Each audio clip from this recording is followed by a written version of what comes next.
All right. Let's do this.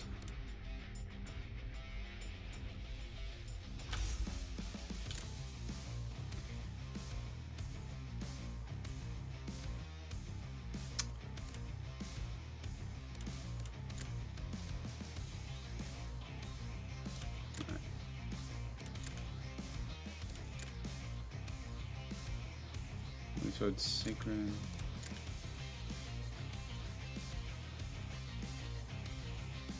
Alright, burning buckshot, dash forward, swing the gun axe. Well, I gotta start somewhere. We'll start here. 漆黒の闇が訪れ、月明かりだけが大地を照らすと、狩りの時間が始まる。絶えず人間の血を欲しがるヴァンパイアたちと。It's very Vampire Hunter D looking open. Hey, Ms. Wicked Wolf. All right.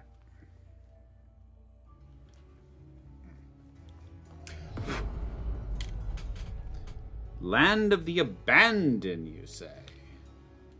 All right. All right, dash. Attack. Spin. Okay. And it looks like, yeah, so that's on a cooldown. Oh. Ah, and that's our gunshot. Okay. All right. All right. Let's see what we got here. Oh.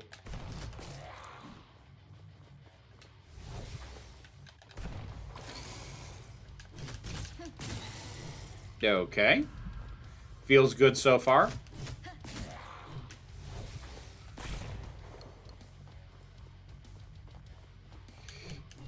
Abilities string together pretty well. I like that. I like the feel of that. Oh.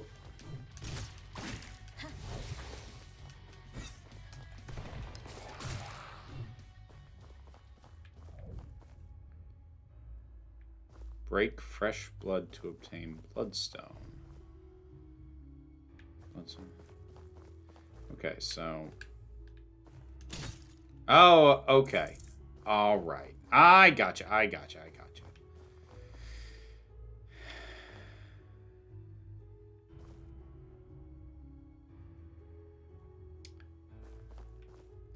So it was a white pizza with dill pickles. I think it was mozzarella cheese, just a drizzle of ranch and like dried dill weed on it. Hey, Jennifer. So what is that? Heated soldering iron. What is that? Physical attack has a chance to ignite enemies. Okay. So, like,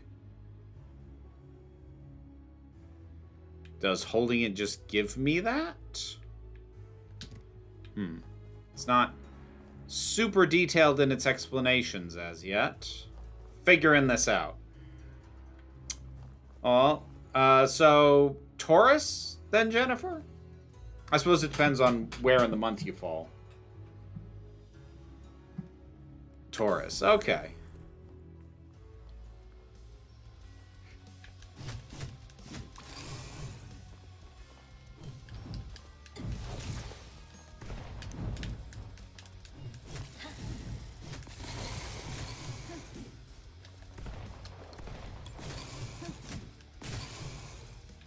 Okay.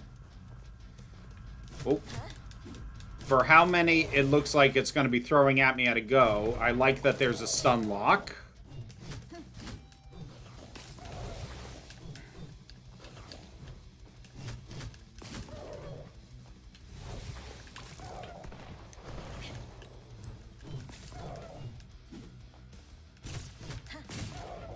Okay.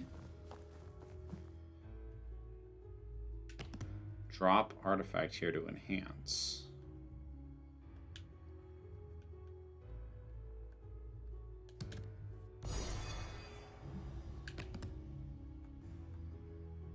Artifact activation chance doubled. Oh! Nice. And I was noticing that I was starting to ignite enemies. So it seems to be a thing that just happens by having it in my inventory, which is interesting.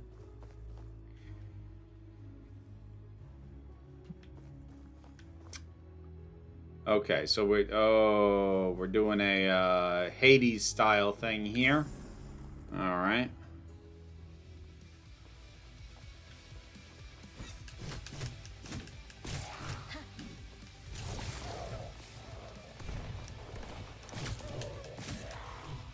Okay. Gotcha. Ooh.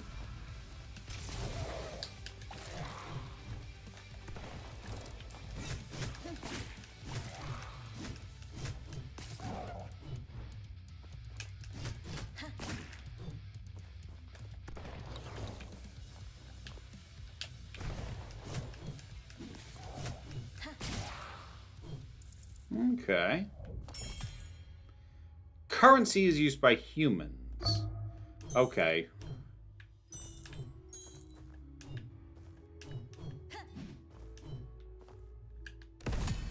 Whoa, okay. Bloody oh yeah, we are straight up doing Hades here. Okay, got it. Got it. Create an energy slash that deals blood damage when attacking with the main weapon. Okay, create a wave that deals blood damage. I like this better. Right, can I afford this? Nope. Which means we go this way.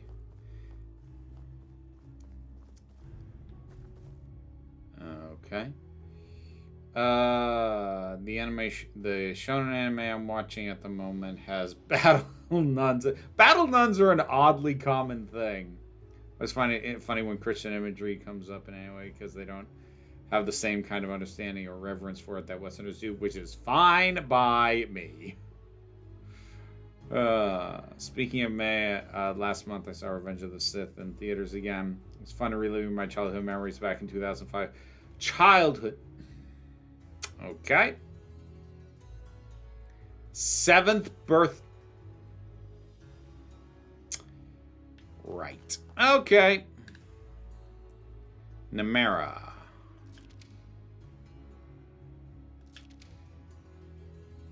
Oh, is that what I am? There's not a lot of plot to this. It's aping a fair bit from Hades, though not the amount of plot. No, Kenshiro, I have stopped using Twitch altogether. Like, I'm stuck with YouTube and Google because I make too much money here to leave. But Twitch had stagnated ages ago, and it's an Amazon platform. I'm like, if I can support and be dependent on one fewer evil corporations, I don't think that's a bad thing.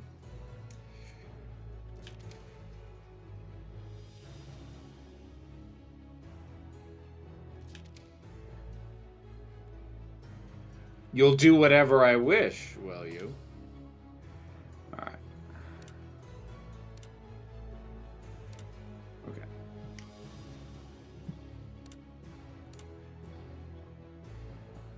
I am curious about how this works. Okay. And that gives me a level up. Create thorns that deal additional blood damage to bleeding enemies. Increases damage to health to shields and boss fight. Ooh.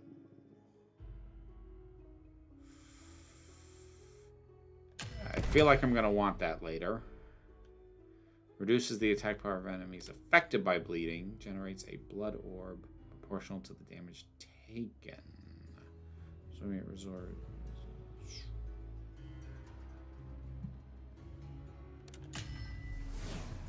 Okay.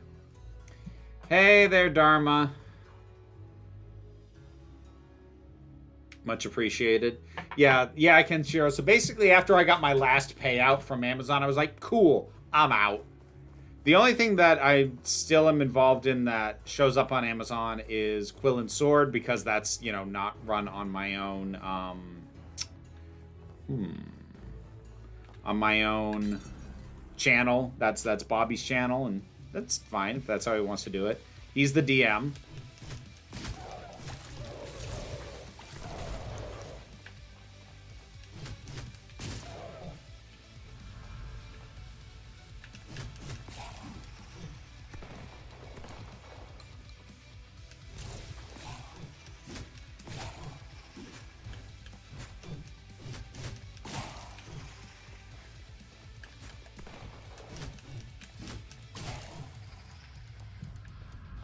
Oh, shielded enemies. Great.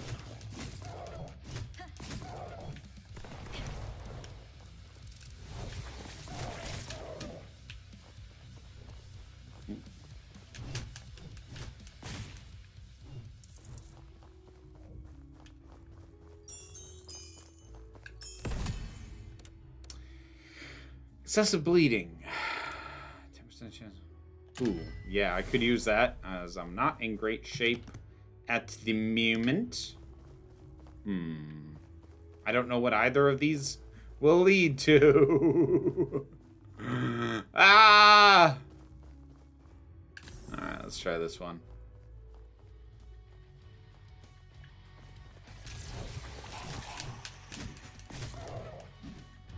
Yeah, and I'm not even Gen X, Laura. I'm Elder Millennial. Although I will say, the elder part of Elder Millennial isn't feeling as out of date now that more of the Millennial generation is hitting their 30s. Sorry, not their 40s. See? You see what it's like? Sudden reminders of my mortality. You're in your 40s, bitch. Actually, I know, and I love it. I don't know who had Vera hits her 40s and goes fully into her slut era on their bingo card. Whoever that is probably has bingo by now.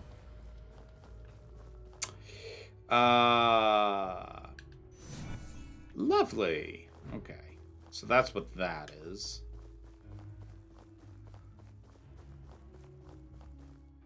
No worries, Kenshiro. I'm glad you could make it. Ooh, what is this?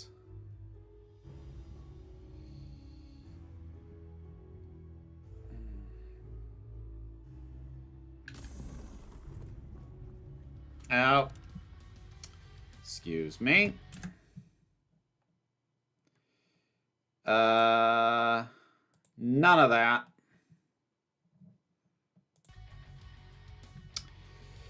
Even if that was a joke, if somebody thinks that's funny, you can piss off.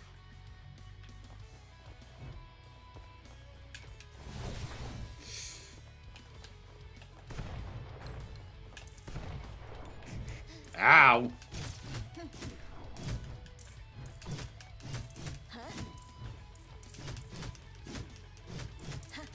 Oof.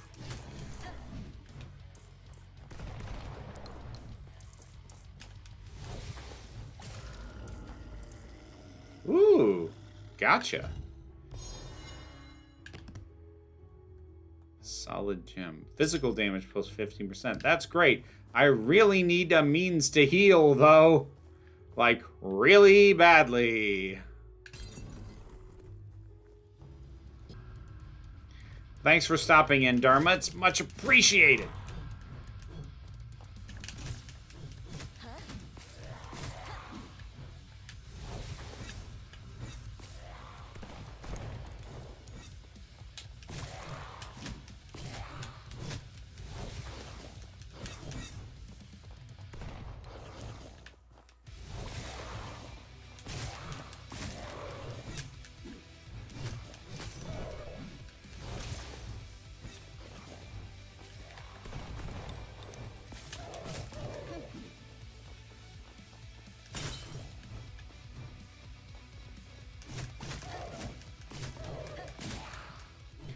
Whew.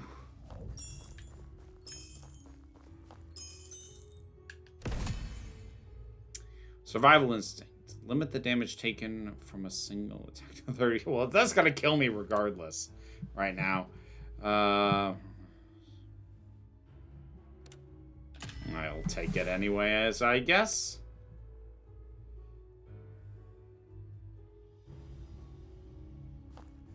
I don't know if it was about Kenshiro, but was somebody who I didn't really care to have here. Huh.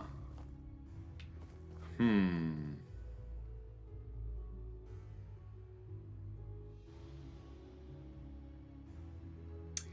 You know, George Lucas called that the kitchen sink battle, Jennifer. And actually, if I remember correctly, like down in the corner of the screen, like during one shot, there is an actual kitchen sink, like barely on screen for a couple of frames.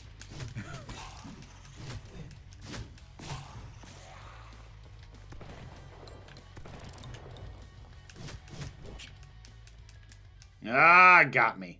Okay. Hmm.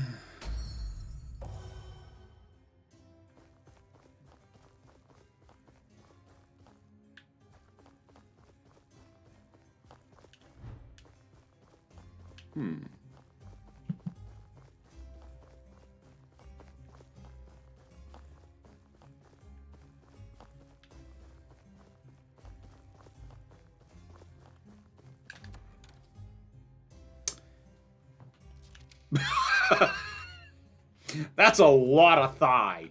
Damn. Okay. The provisional bishop. Okay. Ooh.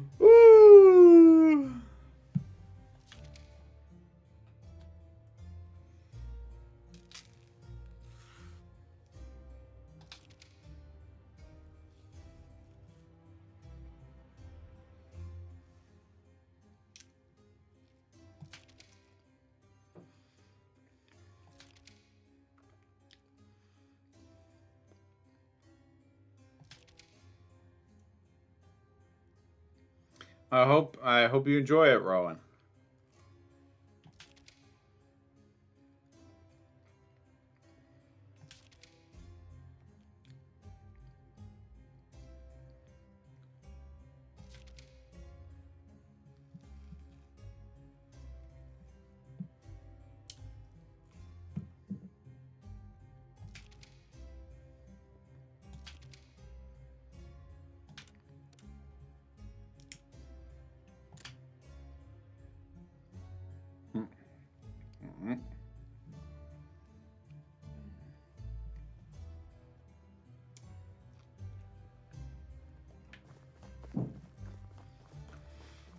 I seem to be a half vampire nun fighting vampires for the church.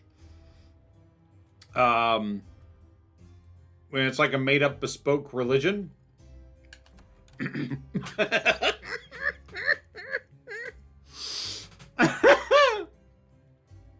I love the absurdity of stuff like this. I really do.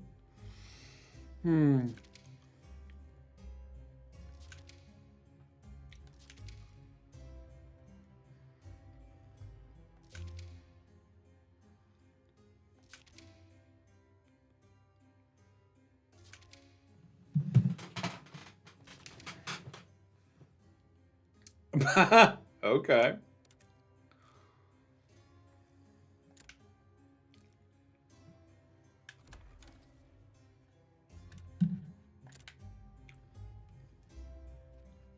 Oh, okay. Permanent upgrades.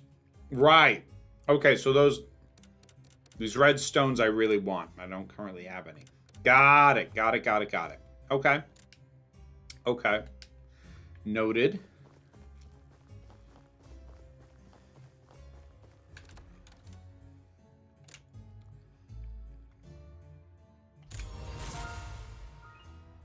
Okay.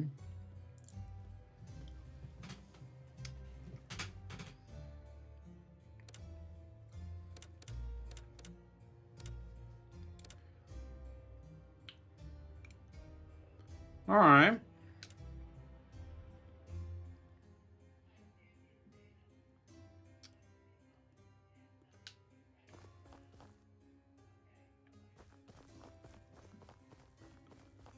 So what's in here?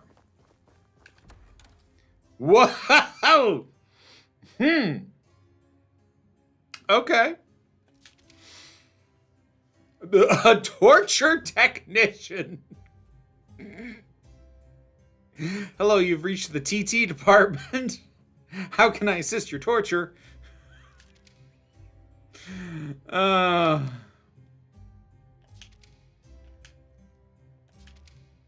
Okay.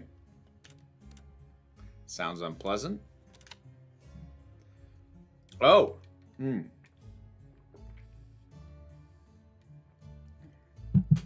Let's see here.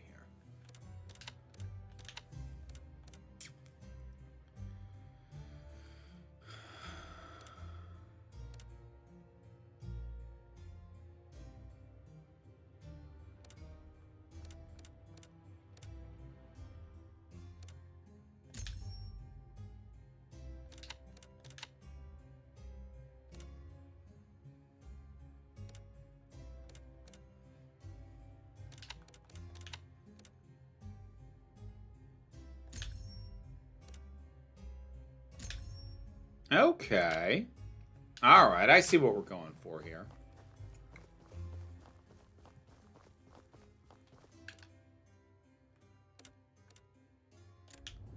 All right. Here we go. Found out there's a manosphere influencer called the Bulldog Mindset, which made me really annoyed because I have a bulldog that really... I had a bulldog, too. She was grumpy, but she was a sweetheart.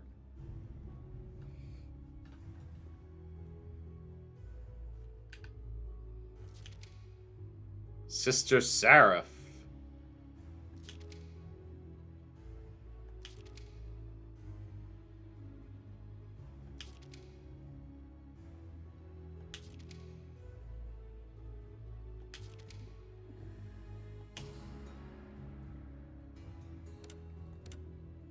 No, I can't gift. Okay.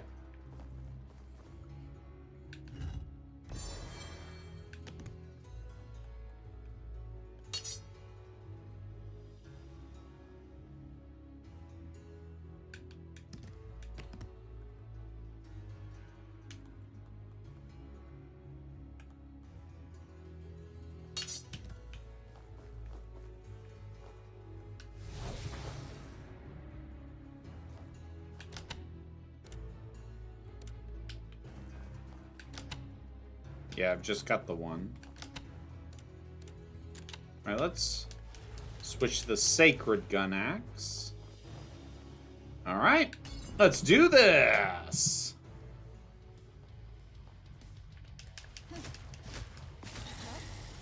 Yes, I agree with that, Miss Wicked Wolf.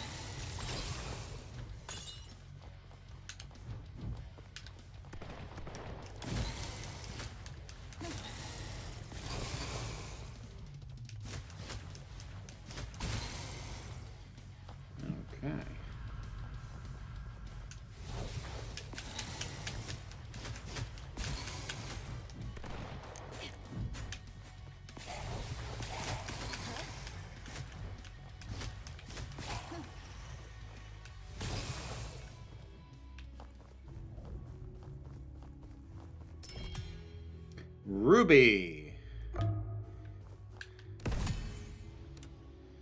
Blood Run.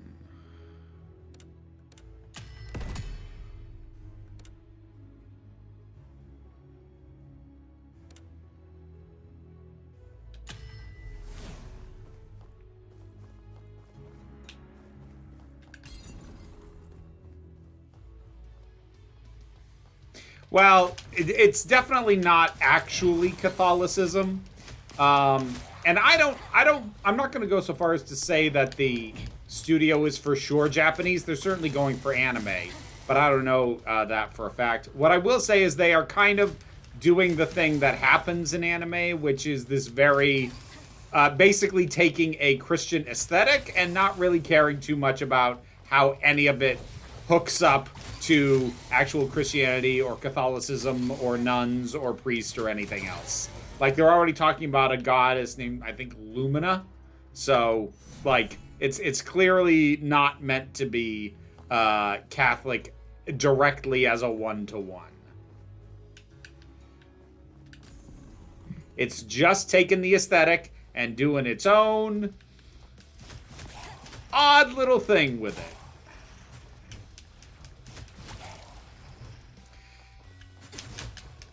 I tell you, I'm glad that my free time game the last few days has been Hades 2.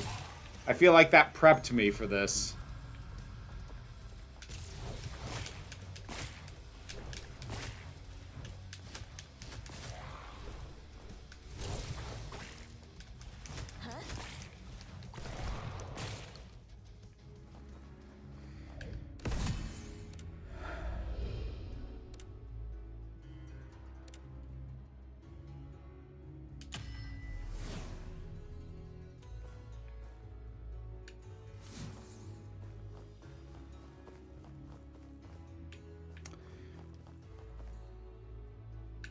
What does this one do?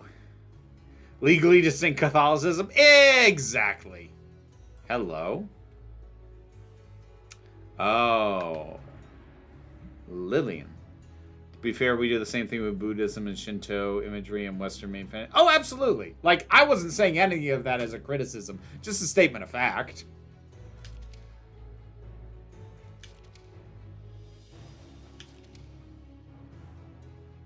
Ooh, enhanced garlic. I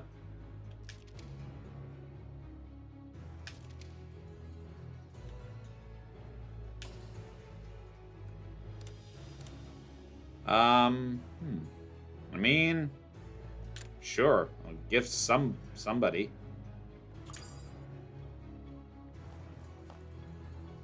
I can't take the garlic because I can't afford it. Alright, let's go this way.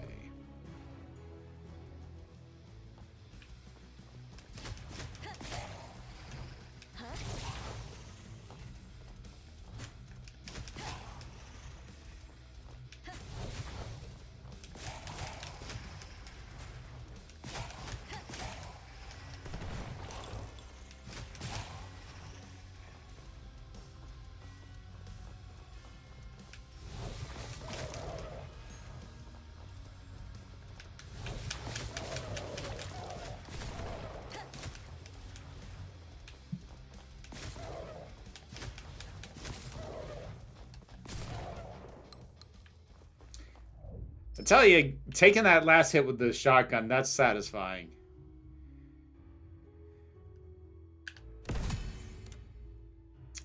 Recharge blood.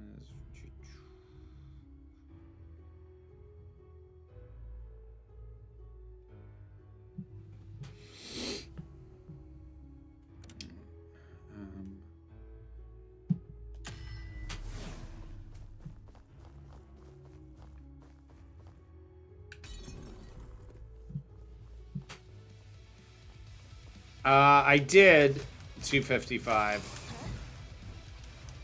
Sorry, I've been dealing with a lot lately and not just work, so like I have not been as responsive to messages and whatnot as I might, well, I was gonna say that as I might otherwise be, more like as I otherwise strive to be. I probably rarely am. ADHD is a bit of a impediment to that, even when I do have meds, which I still don't. Moonlight's Blessing.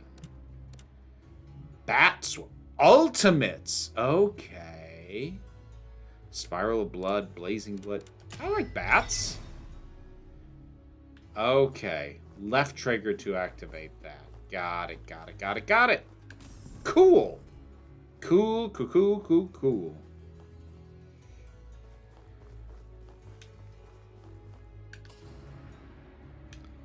Yeah, I think I need you to heal me up this time. I'm not in great shape. Thank you. You go this way.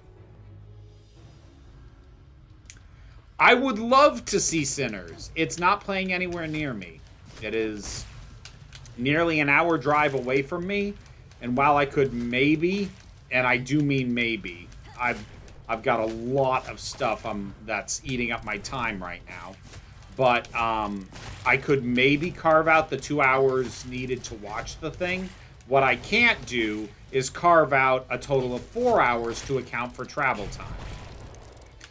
So you can blame my local theater for deciding it was more important to run friggin' King of Kings for a goddamn month. I really want to see Sinners, but like, I can't. I can't if it's not near me. So that's probably, not by choice, but by default, going to become a wait for streaming thing.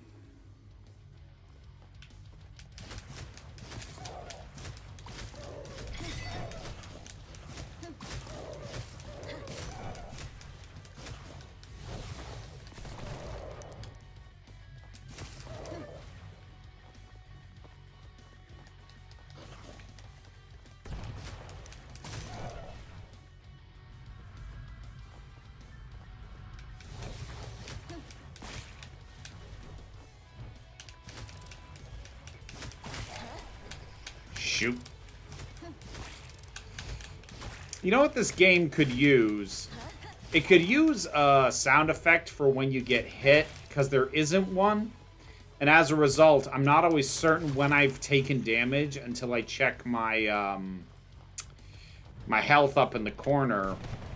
And it's like, it's important feedback to know, like, you're taking damage, get the hell out of there now, and stuff like that. Oh, right, enhance artifacts. That's what that one did.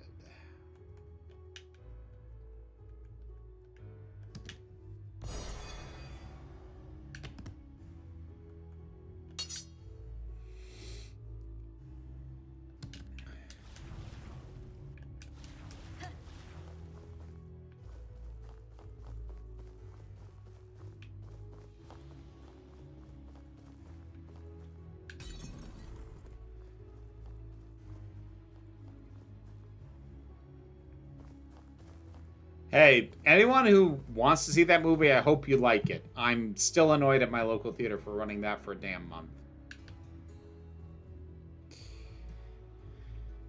Hello?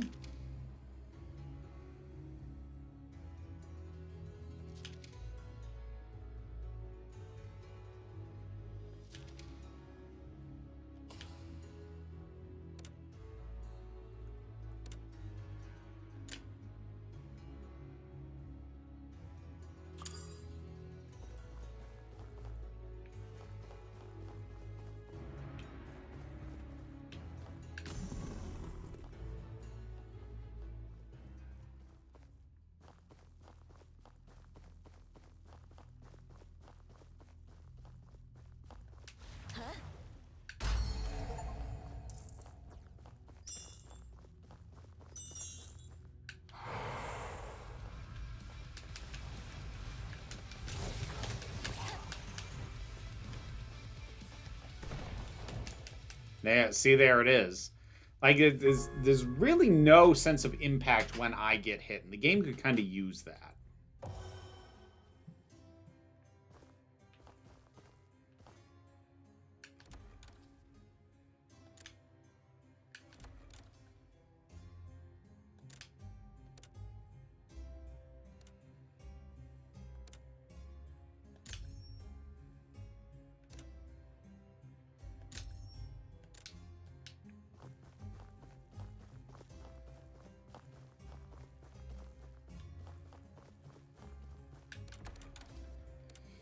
I know, she does want to start coming back, Ms. Wicked Wolf, but it's just not right now.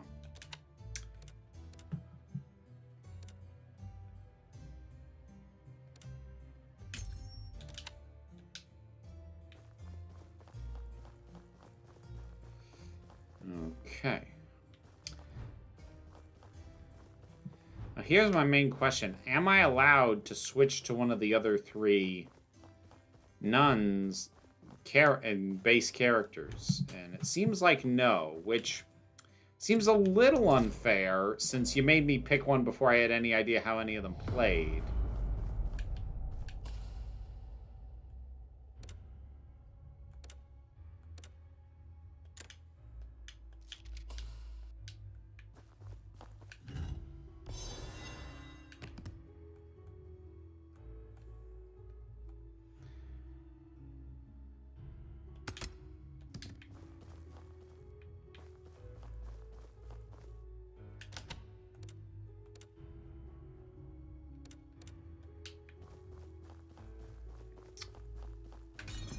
All right. Yeah, that's part of the gimmick on this one. Trista.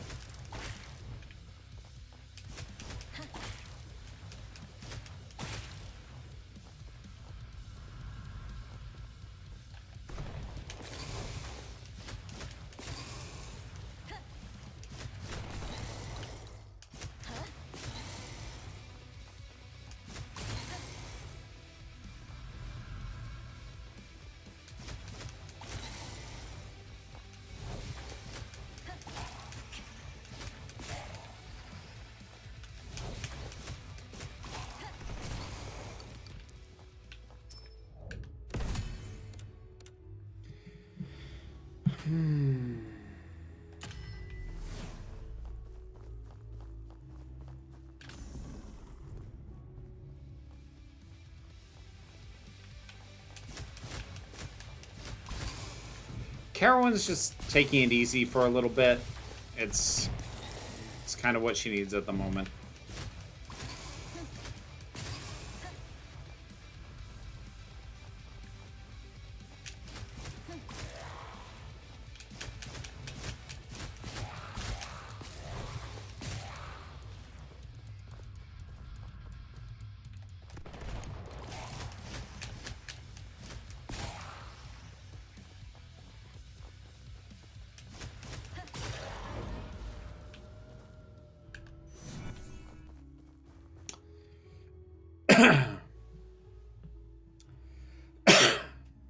Screw that, 255.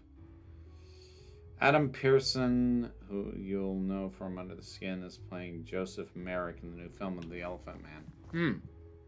Interesting.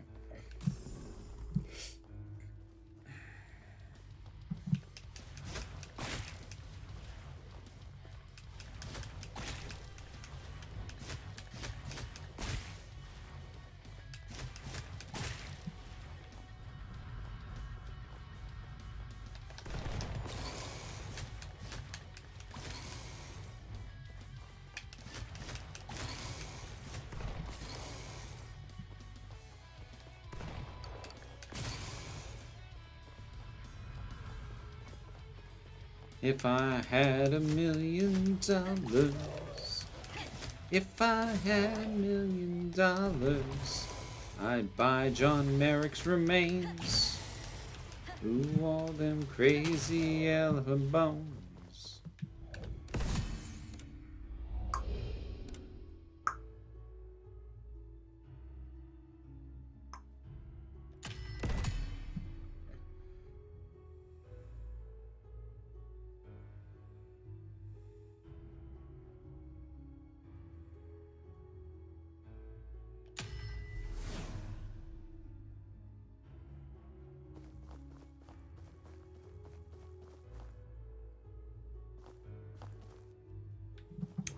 I will let her know that, Beatmaster.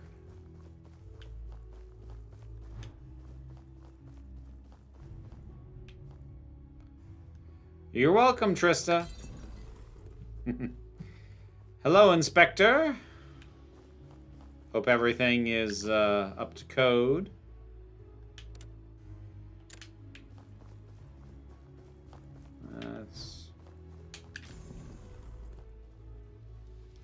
Hello there.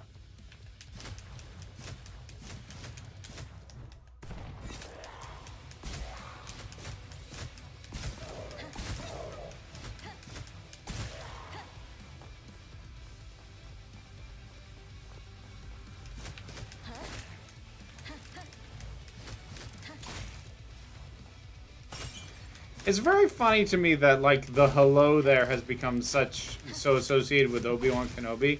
Because when I hear or see like the words "Hello there," the first thing I think of is Princess Bride. Hello there. Slow going? Look, I don't mean to be rude, but this is not as easy as it looks, so I'd appreciate if you wouldn't distract me. Sorry.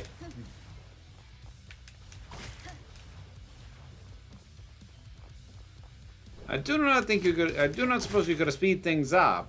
If you're in such a hurry, you could find a rope or a tree branch something useful to do. Could do that. Still got some rope up here, but I do not think you will accept my help, since I am only waiting around to kill you. That does put a damper on our relationship. But I promise I will not kill you until you reach the top. That's very comforting, but I'm afraid you'll just have to wait. I hate waiting. Give you my word as a Spaniard. No good. I've known too many Spaniards. Don't there any way you trust me? Nothing comes to mind. I swear on the soul of my father, Domingo Montoya. You will reach the top alive. Throw me the rope. I'll stop there. This is what happens when I'm not on ADHD meds. Like, the tangents become freaking... They go from sprints to marathons. This is what happens.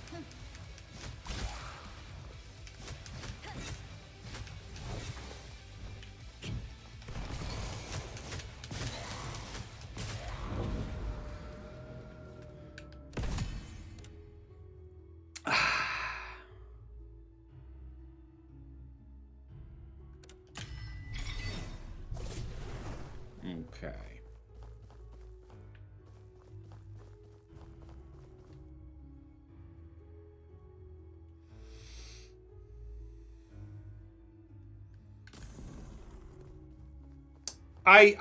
I do not see any point in remaking Princess Bride, like, ever. Oh, whoops. I should have gone to the other one. Still trying to remember what these things mean.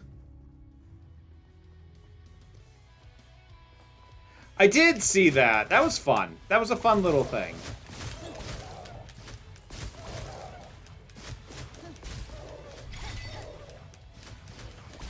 Oh, back when TikTok felt like it was primarily a force for good. Or at least, mostly harmless.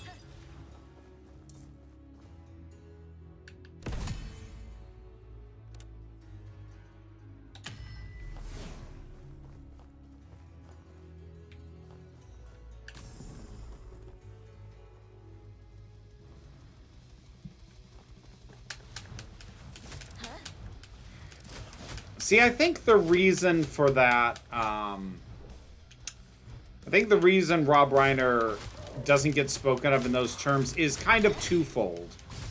He, generally when people talk, and like this is not me validating this perspective, but just explaining it. Generally when people talk about like, oh, greatest filmmakers, by and large, they are talking about auteurs. They are talking about people with really distinctive styles and things that are very specific to them. That's your Kubricks, your Finches, your Nolans. Spielberg a little less so, but you know, those kinds of folks who, like, you watch a movie by them and you definitely know it's by them. I think the less so that's the case for any given director, the less likely they are to be talked about in those senses. And the other thing is, Rob Reiner has always made pretty low-key movies, which is another thing. Like, people tend to go, oh, this director does amazing when, you know, when they show off, basically. But when a director is just like, I'm just trying not to get in the way of this story, it tends to not get the recognition it probably deserves.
See, the thing that they would do well to remember 255 is that The Princess Bride was a flop on release.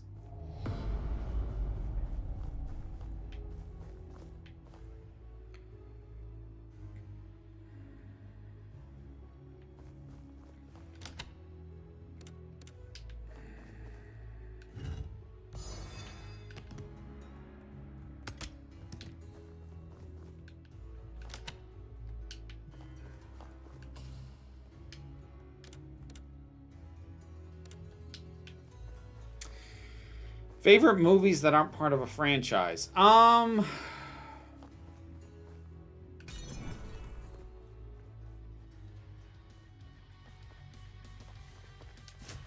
Nimona, Summer Wars,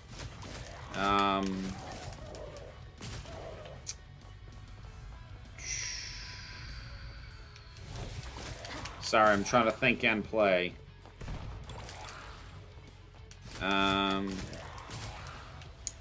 So those are a couple off the top of my head.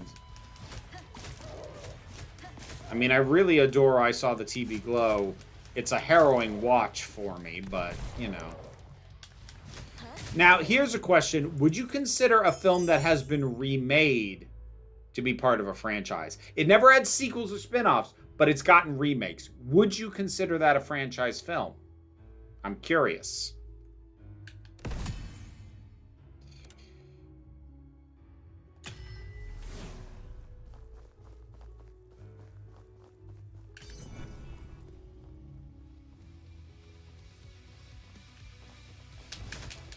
Yeah, Ms. Wicked Wolf. Princess Bride got its following on rentals and VHS. Critics didn't really get it, and audiences didn't seem to know what to make of it at first.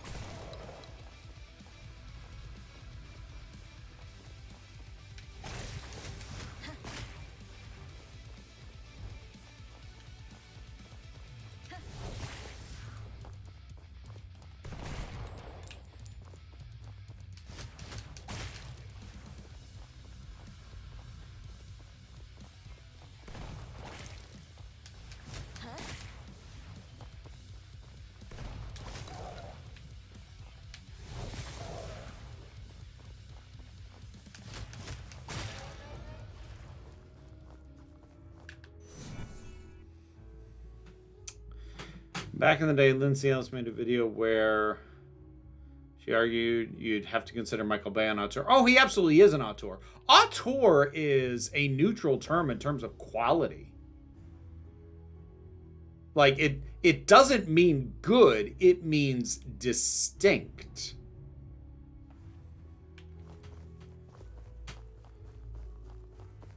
Auteur has never had, and never should, mean good. It means super distinct. Zack Snyder's an auteur. You know, Neil Breen and Tommy Wiseau are auteurs. It doesn't mean their stuff's any good, but it is pretty distinct. I think another thing that is a little bit odd when you stop and think about it is that, and again, Spielberg seems to be the major exception to this, but directors who tend to genre hop, they tend to not get thought of in the same breath or like brought up in terms of all-time directors. Like I think Danny Boyle is a good example of that. He's made some movies that lots of people will bring up in conversations of all-time great movies, but very few of them have major thematic or stylistic links. Like, they all feel very different. And what's interesting about that is oftentimes when you have a director whose body of work doesn't have clear signifiers, sometimes you're dealing with what's called a journeyman director. Basically someone who's totally competent, but basically just comes in and shoots the script you give them and doesn't really have a ton of personal flair. I'd honestly consider Ron Howard to be a journeyman director. And there's nothing wrong with being a journeyman director. He's made some amazing movies, but, you know, he just comes in and shoots the script that he's given. That's why he was the one picked to do the reshoots for Solo, a Star Wars story. So you can get a journeyman director, but sometimes you just get a really eclectic director whose interests shift and don't stay still, and they want to try a whole bunch of different things, but they're always passionate whenever they do it. And again, I think Danny Boyle is a good example of that. All right, so we do not consider something that's been remade to be a franchise film. Cool. So, Invasion of the Body Snatchers. Add that to my one-off lists. All right, let's do a donation.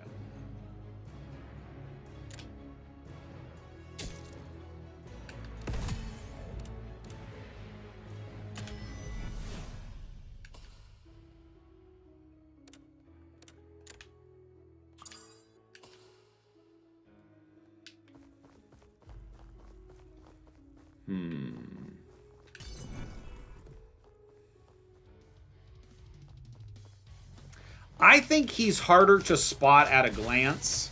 Like, I think any director will have signatures and things that if you're really looking for them, you will spot. But I do think Danny Boyle's genre hopping makes him a little bit harder to pin down than a lot of others. Like, half the reason you know you're watching a Scorsese movie is because of the subject matter. You know what I'm saying? Although, like, my favorite thing about Danny Boyle is hearing him talk about his movie career and, you know, his dad watching his movies. And every movie he has ever made since his first one, which was Shallow Grave, his dad has always gone, that was good. It's not as good as Shallow Grave. Which, I just kind of find that adorable.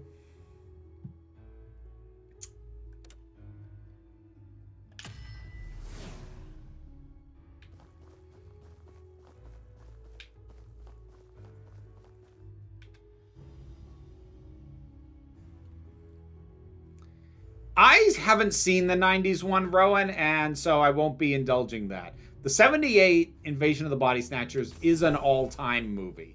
And I mean all-time. Holy crap.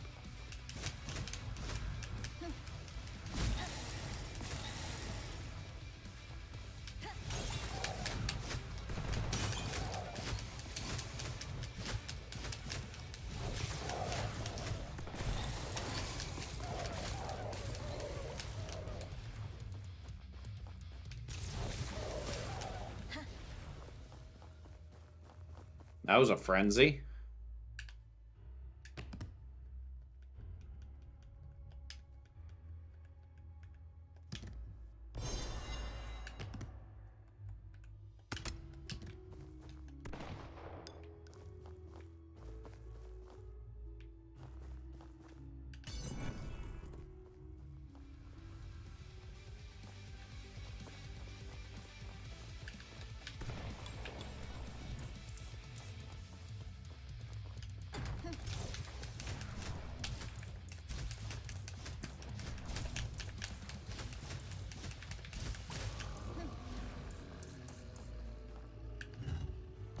Whoa.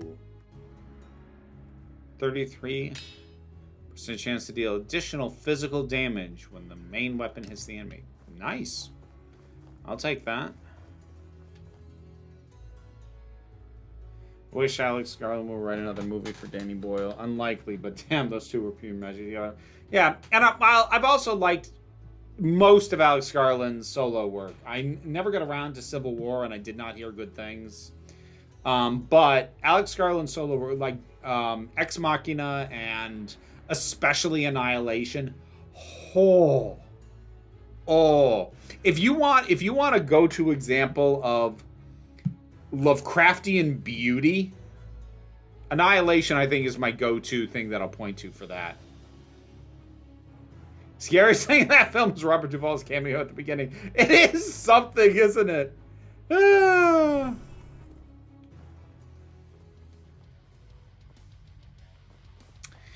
I think, like, the closest you could say with someone like Eastwood is he tends to have recurrent themes in the subject matter, but yeah, his visual style is very workmanlike.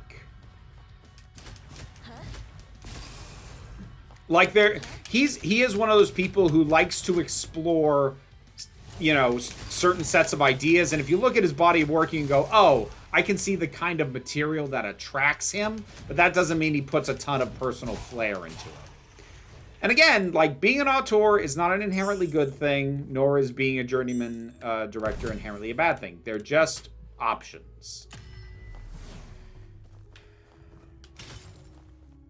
They're just ways of approaching things.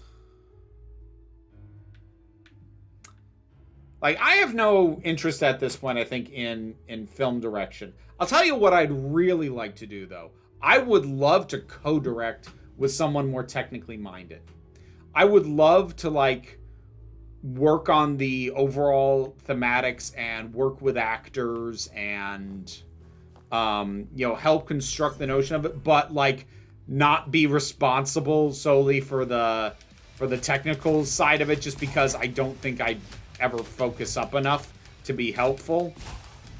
Basically say I should not be the person on whom everything rests, like the final say person that it's like, okay, well, we can't move forward until you make a decision. I don't think that should be me. Damn, okay. But I don't know. If I ever had the opportunity to direct a short film with appropriate resources, I'm not saying I'd turn it down. I'm just saying it terrifies me.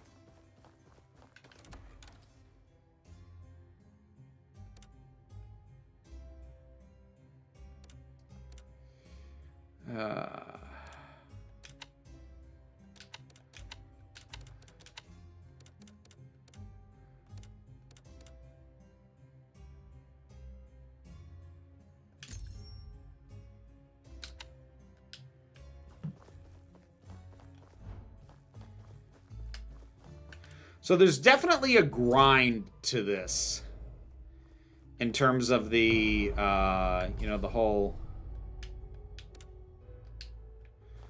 go in, get as far as you can, unlock some stuff, come back. Generate additional projectiles that deal physical damage when the sub-weapon hits. Gotcha. Okay.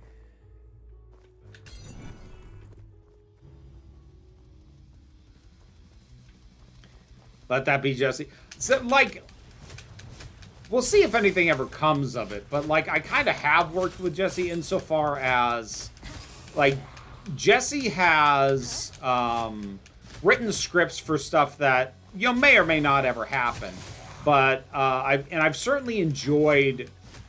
You know what's something that I would enjoy, and I don't know if there's really a position for this, because it's something I've done for Jesse. On a couple of things that, you know, again, that may or may not ever result in anything, but I quite like being what I tend to think of as a script consultant, not a script doctor. Script doctor comes in, like, to fix dialogue and punch it up, and you get a doctor because something's wrong, something's not working. What I really enjoy doing, and Jesse isn't the only person I've done this for either, but I've really enjoyed looking at somebody's work and helping them come up with the best way to execute their own ideas. Like, okay, this is what I think you're going for, and if it is, then I think this needs some adjustment, this needs addressing, this should get more focus than it currently does, and this feels like a distraction.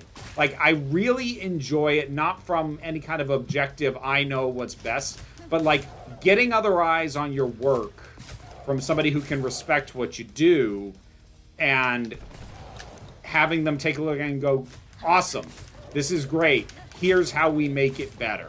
Here's how we make it the best version of itself. And I've really enjoyed doing that. And I've done it. I've done it for Jesse. I did it for a friend who has a book out now. And like, I don't know how much of my feedback was actually taken on board, but the funny thing is, like, the book wasn't necessarily to my taste, broadly speaking, but I knew enough about the tropes and ideas of what it was playing with and what it was doing to go, okay, I know what you're trying to be.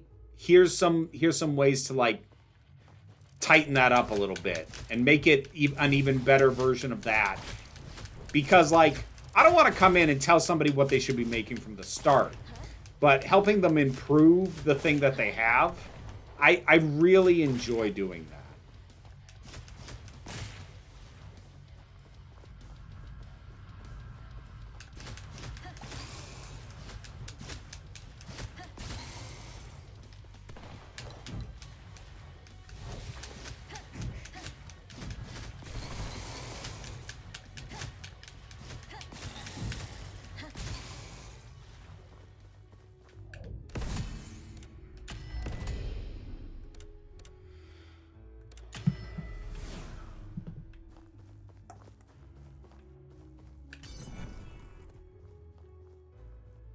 As a former writer, I would have worked on other comedian shows as a script consultant kind of way. It can be really, it really can. Like when, especially if the other person is receptive to your feedback, and like, because sometimes you even see them get excited. Because one of the issues that you have as a writer, broadly speaking, is that when you work on something for so long, you start to doubt its own value. Like, you've been staring at it for so long, you don't really know if what you even have is good anymore. And sometimes a good way to re-energize that is to have somebody come in and go, this is great, but here's some ideas. And if those ideas gel with what you're trying to do, it can help re-energize and reinvigorate the spark that goes out. Because like, here's the thing about writing, well, I would say creating anything that takes a fair amount of time to do, but let's focus on writing, because that's what I actually know what I'm talking about, at least a little bit. When you're writing, it's easy to have ideas, because like, honestly, part of the reason why it's a cliche that writers hate the question, where do your ideas come from, is because having ideas most of the time is not the hard part. The hard part is seeing an idea through to completion, maintaining that interest and that passion for an idea from the start to the finish. Because when you first have an idea, it's easy to be excited about it. It's easy to have energy for it. But it's the middle. It's the slog. You get a little reinvigorated as you get towards the end, but like that middle, that can drain you. I think Danny Boyle has a very distinct way of using lights. Yeah, no, you said that already. 127 Hours was a good movie. An early idea for the 90s body snatcher film was to have both Kevin McCarthy and Donald Sutherland show up screaming at people. It was kind of cute in the 70s one. I think that would have been a little goofy, doubling down on that. My favorite genre of music, I couldn't name you a single favorite genre. I think ultimately most of my favorite music falls under the category of pop. But, like, my tastes are all over the damn place. So, and this is probably at least partially an ADHD thing, but, like, the idea of ooh, what's your favorite genre? I'm like, just the question feels limiting. Like, I can only pick one? What? I don't know. My brain it makes my brain uncomfortable to even ponder that.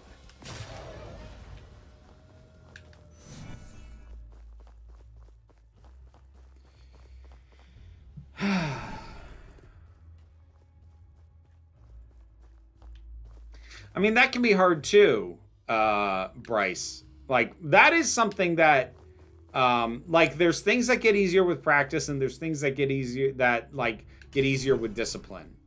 Expressing the ideas is something that can be improved with practice. Seeing an idea through to the end takes discipline. And yes, that is incredibly difficult for somebody as ADHD rattled as I am. That should have been addled, not rattled. I don't know. Maybe it rattles me a bit.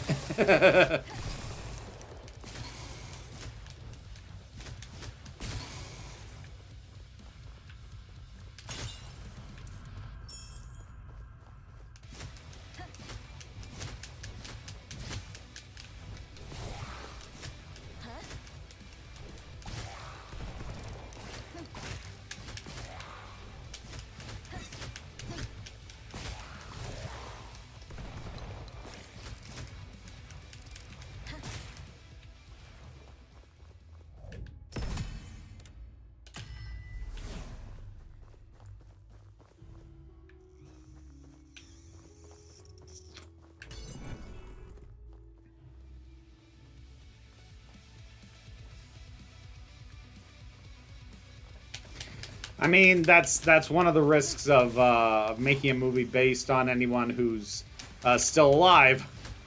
255. Having an amazing story doesn't make you a good person.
Wow, for me, you know, this is why it took me damn near 20 years to finish my first book. Yeah, we do not need to get into that, Sammy.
Hey there, Izzy.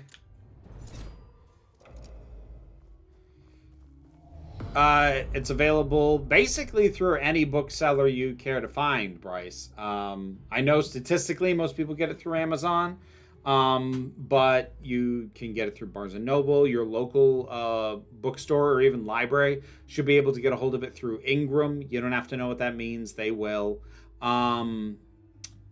The audiobook is currently only available through Audible, but the physical book is available wherever fine books are sold.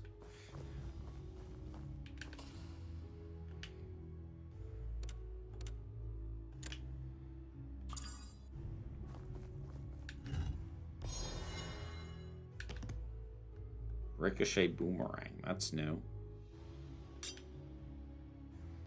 3 sub-weapon hits. Interesting. Okay.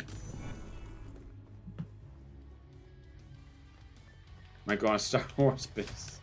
I always forget about the whole May the 4th thing. I should try and shoot some stuff for my fans that's on theme for that. They tend to appreciate when I do the cosplay thing.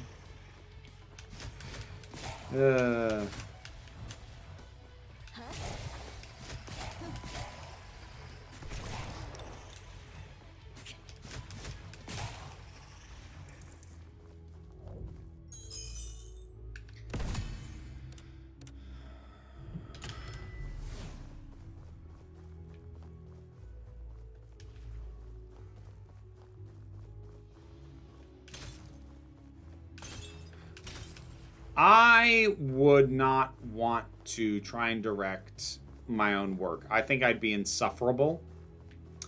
I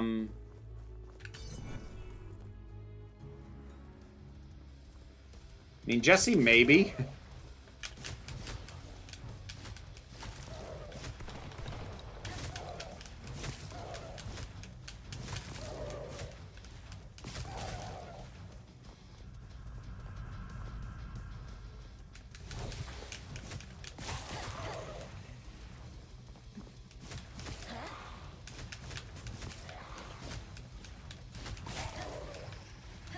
Honestly, what I'd probably want to do is act in it, but you know.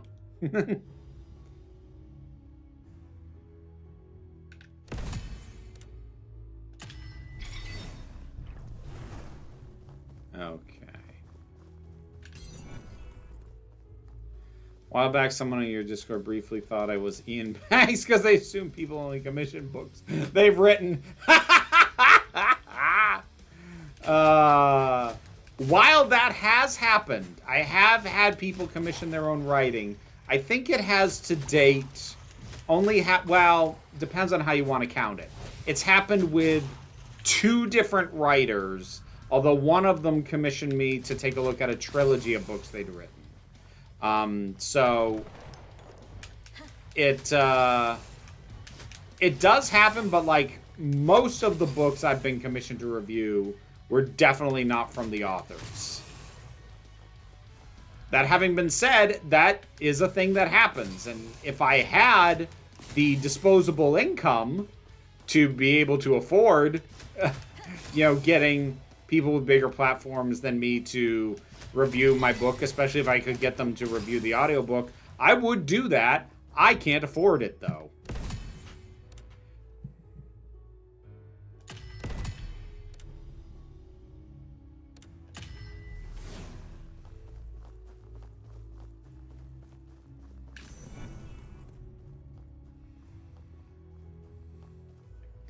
Yeah, well, okay, look, it is true that I don't have any issue being insufferable to Jesse. I just, you know, I just put on that voice that gets me the results that I want. So, Jesse, I saw the shooting plan for today, and I have a few thoughts. A few suggestions.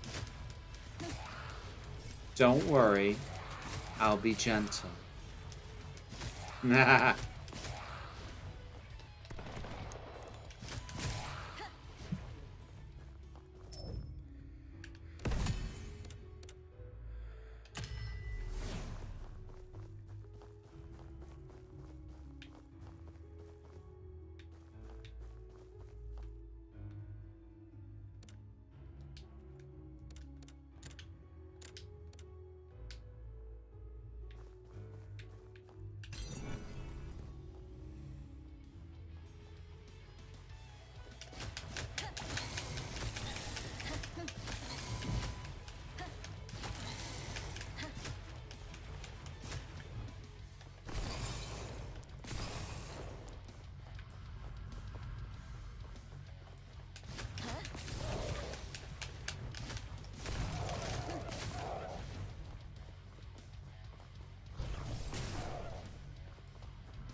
Yeah, the thing about that, Gedrin, is that would have been smart for me to do back, you know, either when the book was first released or when the audiobook was new. The book is now several years old, and the audiobook is coming up on 6 months. Or it might even be 6 months. I can't keep track anymore.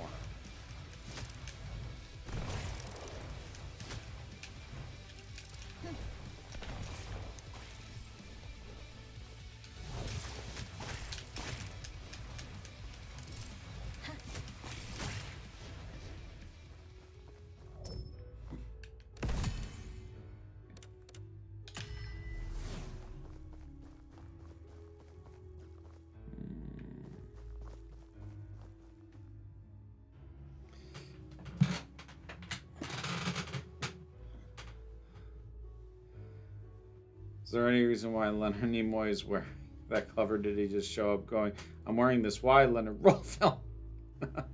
Who knows? Just watched the video made about SA in Star Wars. It's weird that Darth Vader has committed genocide more than once, but some fans think allowing that would be beneath him. People get weird. Like, people get weird around any sexual content, whether it's positive depictions or negative. And, like, it is hardly a new observation, but, like, we accept an awful lot of violence, but, you know.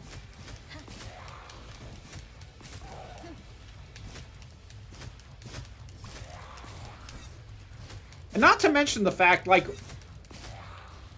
is that actually an argument people are making? Vader wouldn't allow for that? Like, okay, first of all,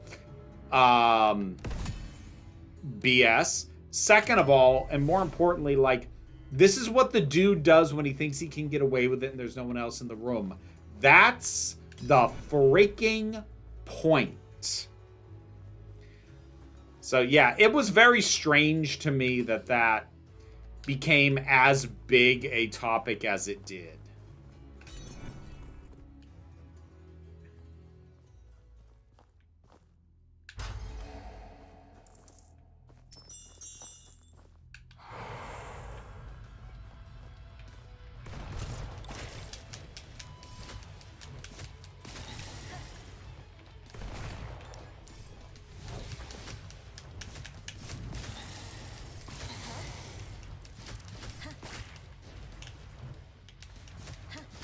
And especially since Andor is, frankly, like, just by design and execution, meant to be the mature take on the material. So, like, in a purely, like, all right, let me put it this way. It would feel real strange if something like that showed up in Doctor Who. And it would be really weird if, and I know we all hate this property now, and we should. Let me just say it, and we don't need to hiss about it. It would be really weird if that showed up in Harry Potter. Arguably, it does because of the way love potions work, but you get my point.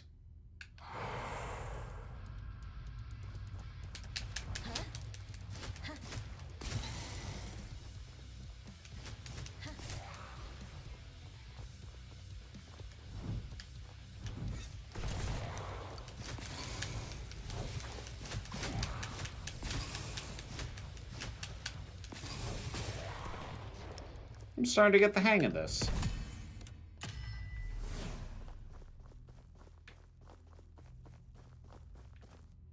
Enter the portal. Okay. Oh, we have a boss. Whoa.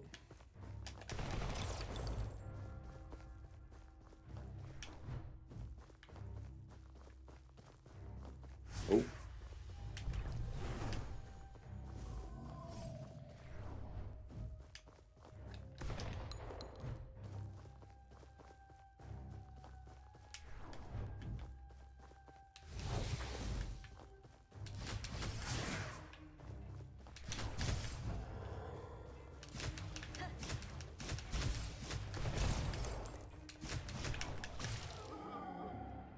Got him. First go on a boss. Go me.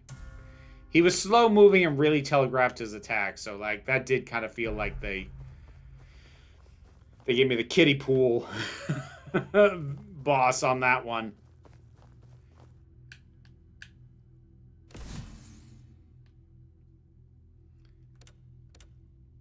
Not today, Ms. Wicked Wolf, okay?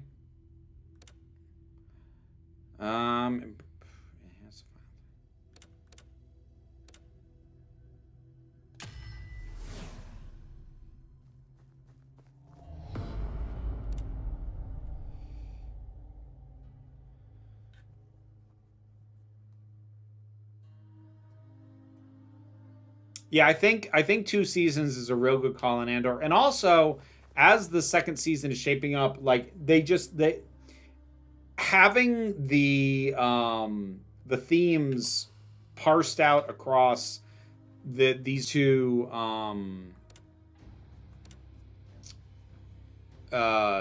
seasons like this really gives them an opportunity to really double, because like I said this in my review that went up earlier today. The first season was about the reasons why action has to be taken. This is why we fight. And then season 2 seems to be largely about how we fight. And like that's just good structure. That's just great.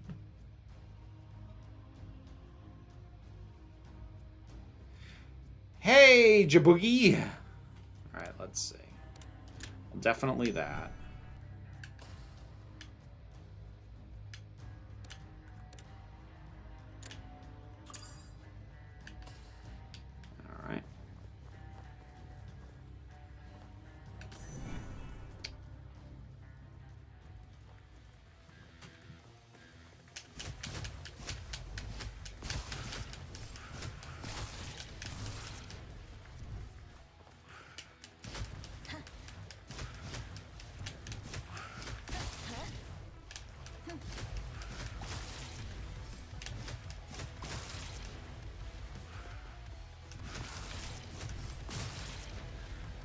Alright, we got new stuff here.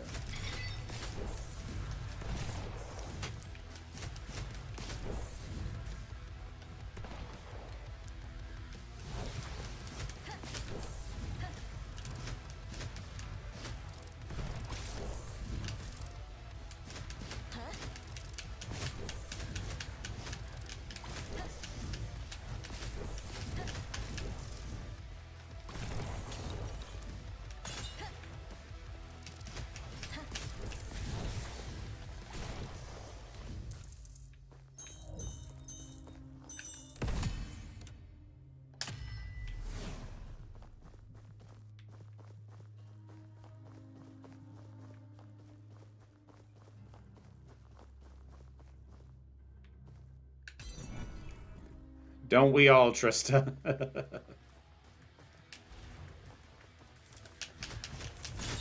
Well, the showrunner for Andor, I do not expect to do anything else in Star Wars.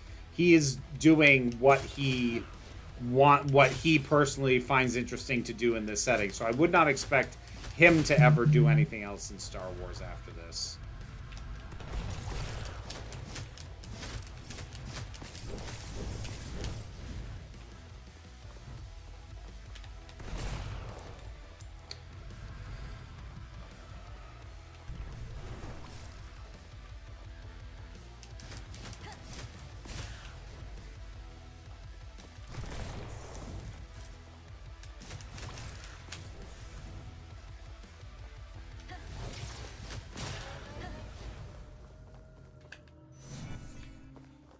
Okay. I'm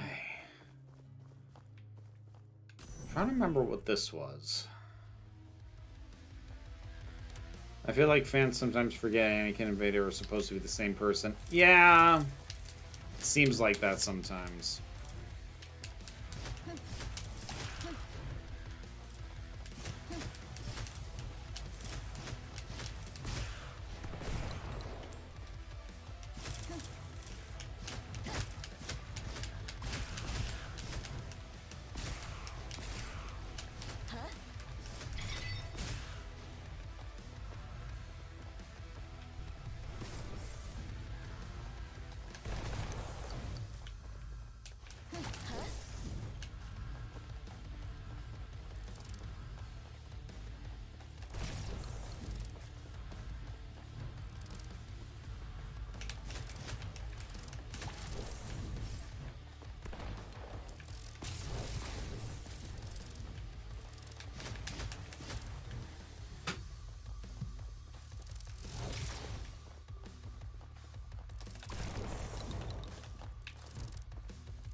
That, and what you just talked about there, Trista, that is the reason why if I'm going to go to an event, I want to have reasons to be there that aren't like certain guests attending, because you never know when stuff's going to happen where they have to bail, or scheduling conflicts comes up or whatever.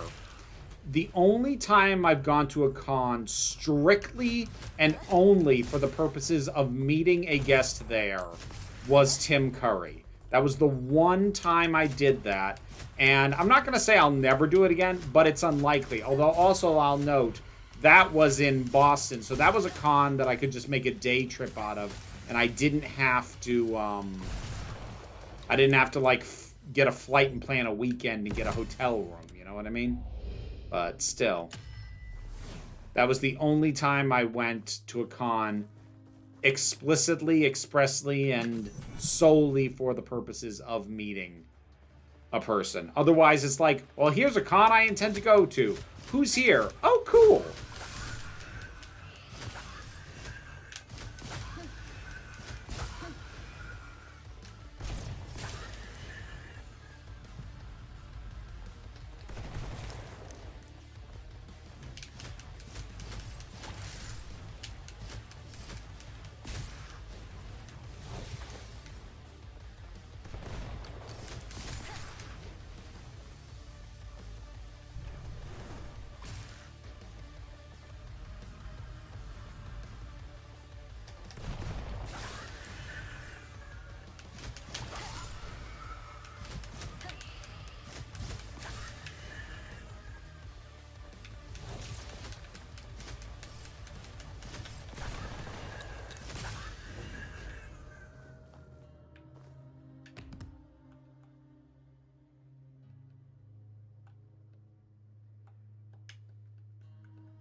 You know, when you see Vader's real face in Return of the Jedi, I once saw a cartoon parody of that scene where, like, who knew the whole time I was Uncle Fester? It is a bit of that look.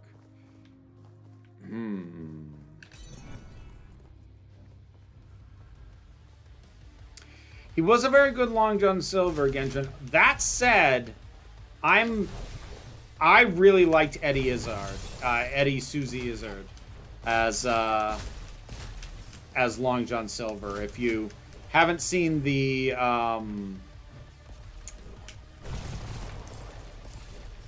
mini-series adaptation, I highly recommend it.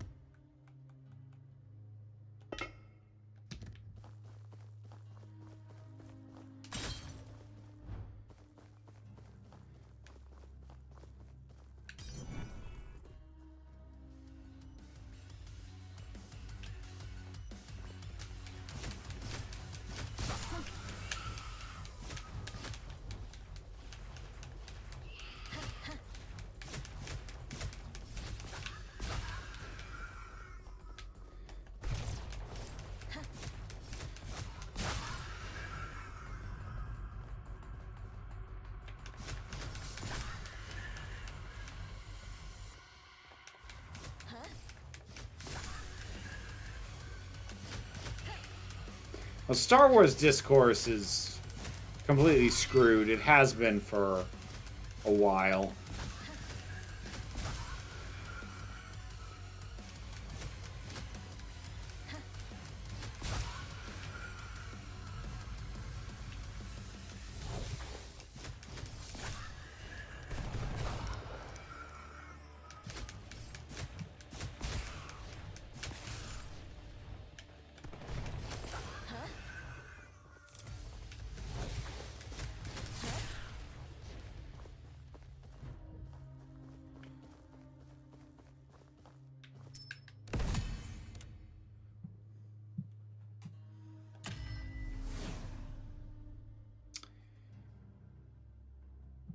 Peter Kay, who played the Absorbaloff, was originally offered the role of Elton, but his partner was pregnant at the time. He didn't want to be long away from her. That makes sense.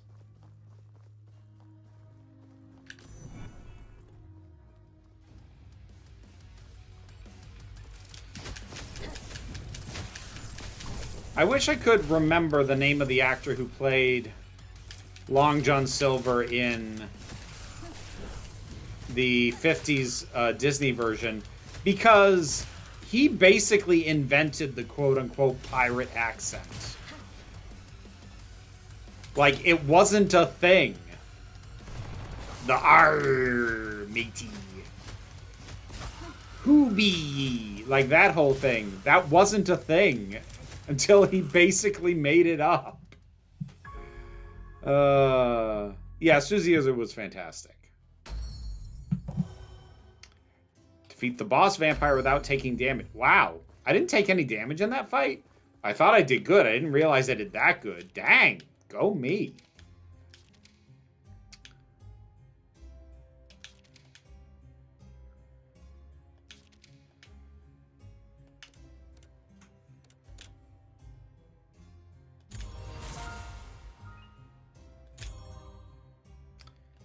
Cool.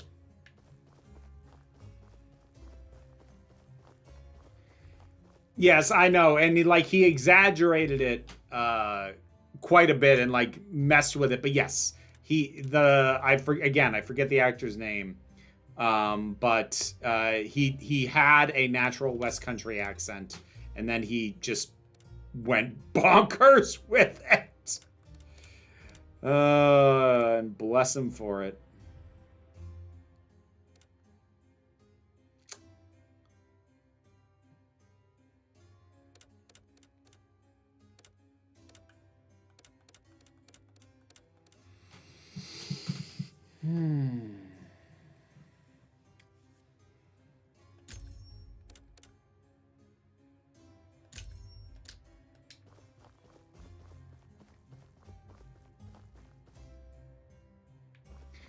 Robert Newton, thank you, Rowan. Much appreciated. I figured somebody would look it up.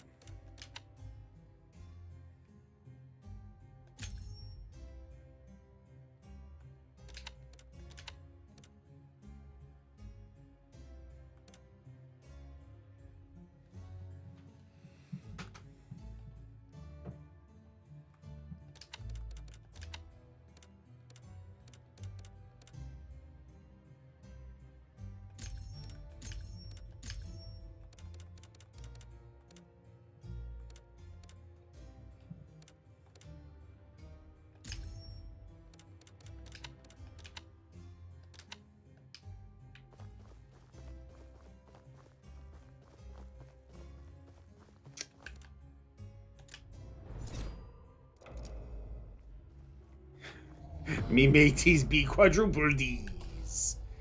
Quadruple D's nuts. I'm sorry. I'm not sorry. Alright, this is going to be our last run.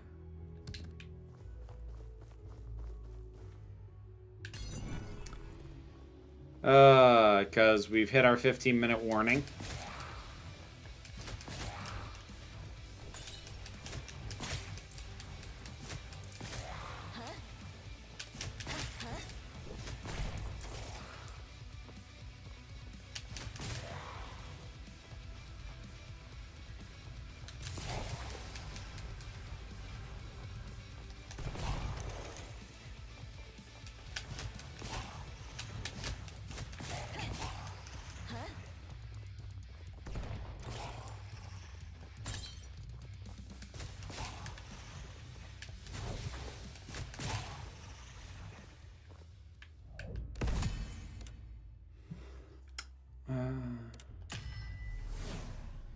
was something I found out a while ago that's weird to think about. When historical Blackbeard was actually active as a pirate, he was like 31. Yeah.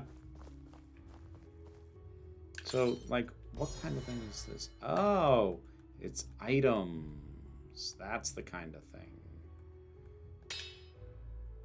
Okay.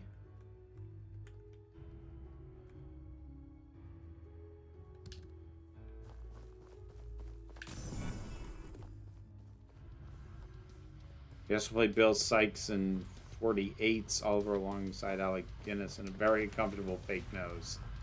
I don't think I've seen that version of Oliver. I'm a sucker for Oliver. It was, being in that play in 7th grade was what made me really, really properly fall in love with performance and acting.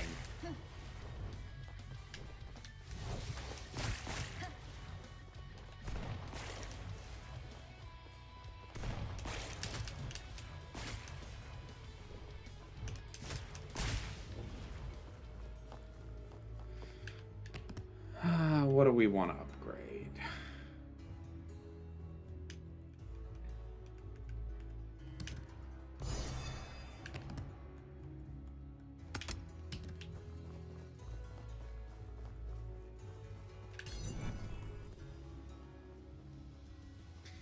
I played Fagin, Ms. Wicked Wolf.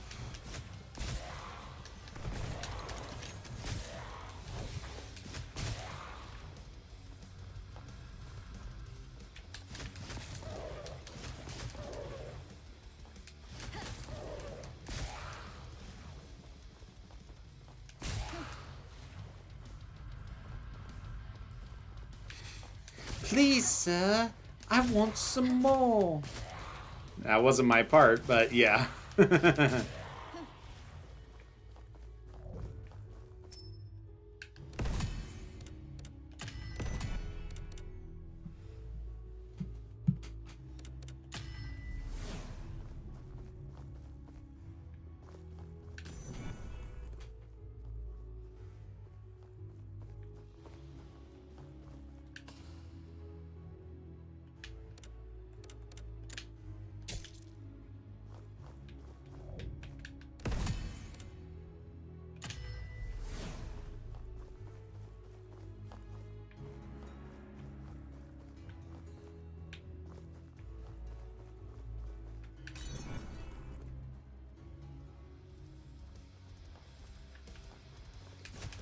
I could buy that, Rowan.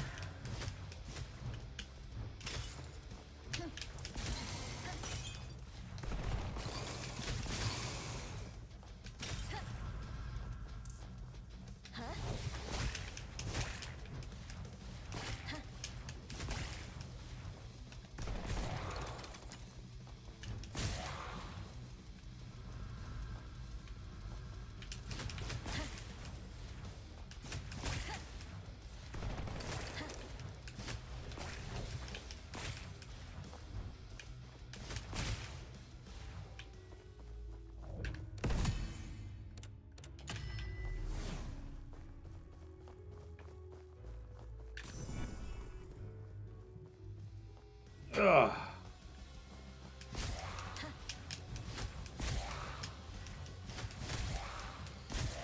I have been in a stage version. Obviously, I did the charity reading of Christmas Carol for Sarah a little bit ago, but I have been in a stage version of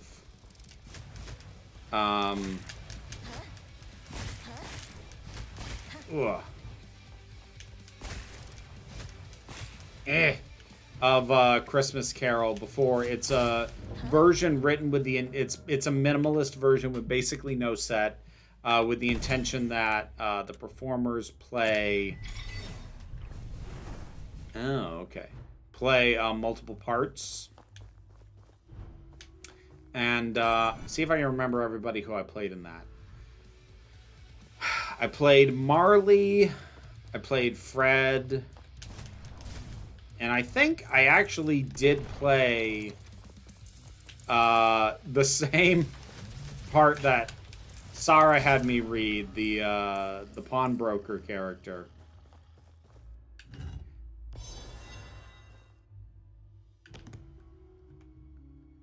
I say I think because it was a while ago, and part of me worries that I'm superimposing that because I played that part. If I did, I played that part twice now. I'm not super confident though. Firecross.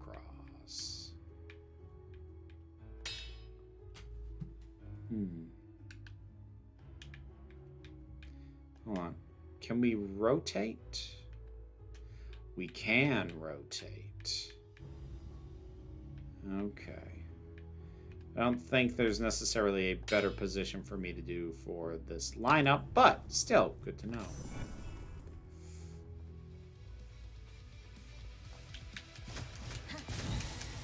Can we make a case for Tim Curry also being the best Captain Hook? Did Tim Curry ever play Captain Hook?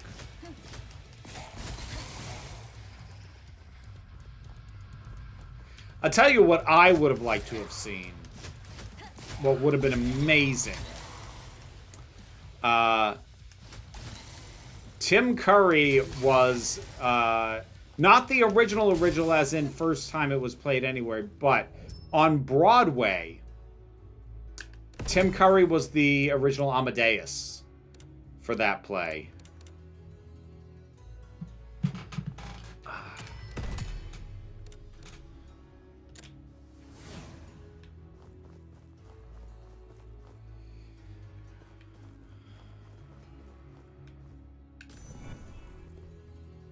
I don't know off the top of my head 255. I honestly do not. So, I can't answer that. One of them that I've been trying to get through for a little while is unfortunately one that I can't get on audiobook, and that's part of why that one's been waiting. But that's the one I need to try and get done because, again, it's the one that's been waiting the longest. After that, I don't know off the top of my head.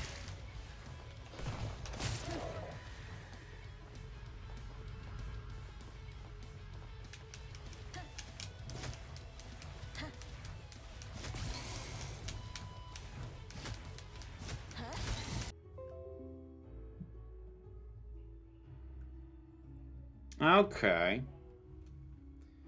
Am I... Am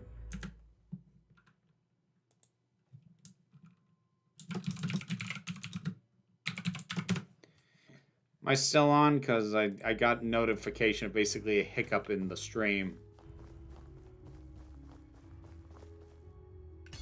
Okay. Cool. Good.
Well, that's interesting. I don't have to open all 4 things.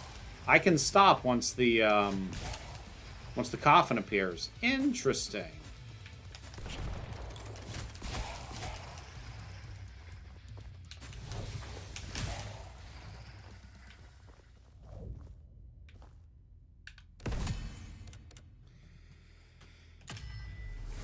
Okay.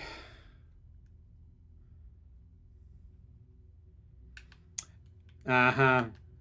Yep. Nice one, 255. All right, so I'm going to end stream as soon as I get killed. Wait, Shadow Lancer, are you? Oh, you're different. You're not... Ooh, you're not the same thing, whoa, that I faced last time. Okay, and you are not telegraphing your moves as blatantly as the other one was.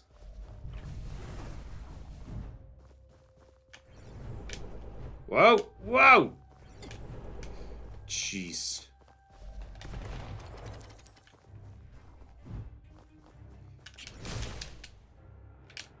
Still beat ya. That's good. Whew.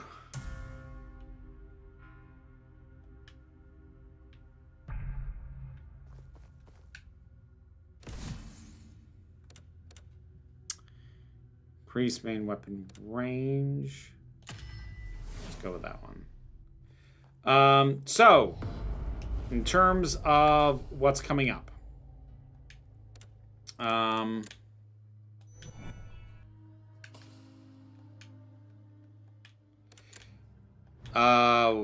Sorry, I'm trying to think and do this at the same time.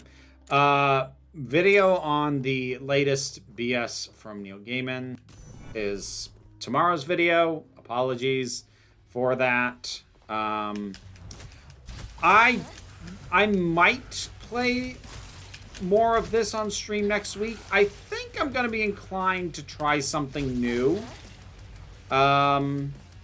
Like, this is fun, and I do plan to keep messing around with it, but it is a grind.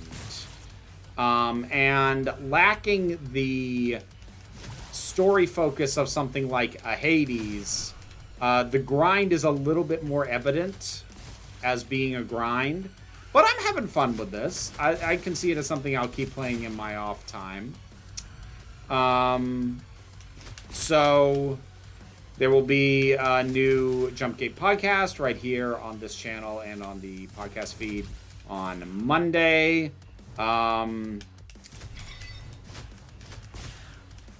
There'll be other stuff out in the break room on Sunday. I forget. I think my review of Genesis Noir, which was the last game I streamed prior to this. I think that goes live Sunday. I think so.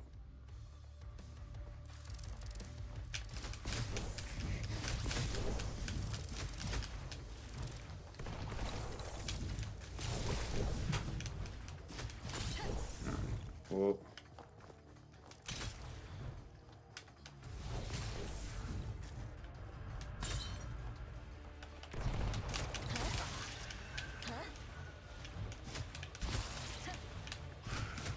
Oh, yeah, frack this podcast. Sorry. Again, like, this is a game that does require me to pay a decent amount of attention to. And, you know, ADHD is rampant at the moment.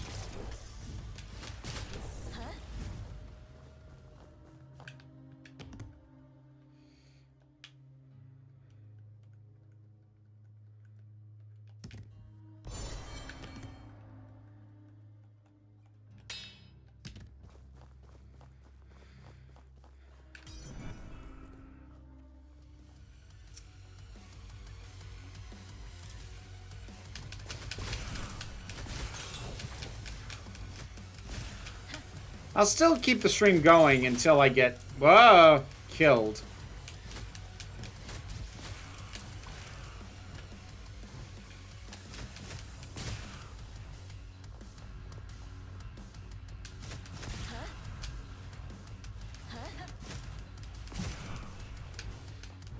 I also, like, this game is fun, but, like, there's a number of, like, fairly small design tweaks that I would make. I've already talked about how, like, there's no feedback when you take damage. The game really could have used that. I think another thing is, like, if your spaces are going to be this big and the camera pulled back this much, I would have given a run option. Because, like, I really feel like I should be able to move faster than that. alternately, make the arenas smaller and pull the camera in a little tighter. That actually would be my primary recommendation.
Why is it always the times when I'm like, oh, I'll stop right after I die, and suddenly I get a really good run? Why is that always what happens? One of these days I'll get to try out the garlic, see what that actually does. But it is not this day!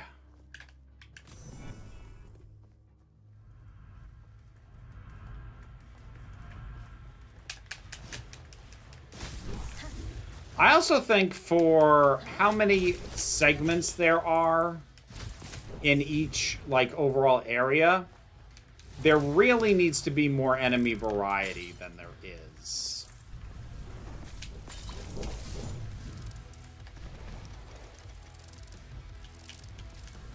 Because there's like 3 enemy types per area, it seems like. Maybe 4. But, like, that's not a lot, considering that you are gonna be hit with multiple enemy types in each frickin' room. They start to feel old pretty quick.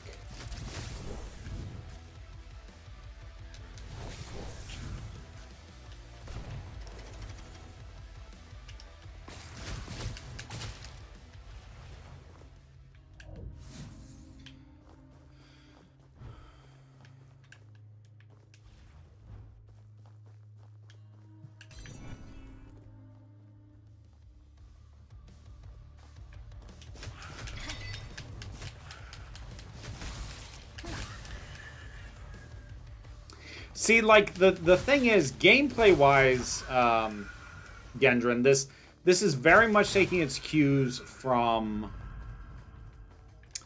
Hades, but, like, with how far back the perspective is, visually it's more reminiscent of Diablo. And I feel like they picked the wrong, the wrong aspect ratio for this. Because, like, this kind of distance view for combat this visceral, it makes it, like, just overall less impactful than it feels like it should be.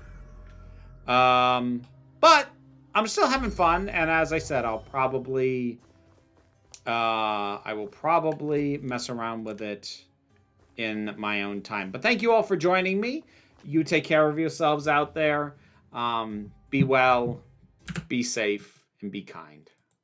I'll see you.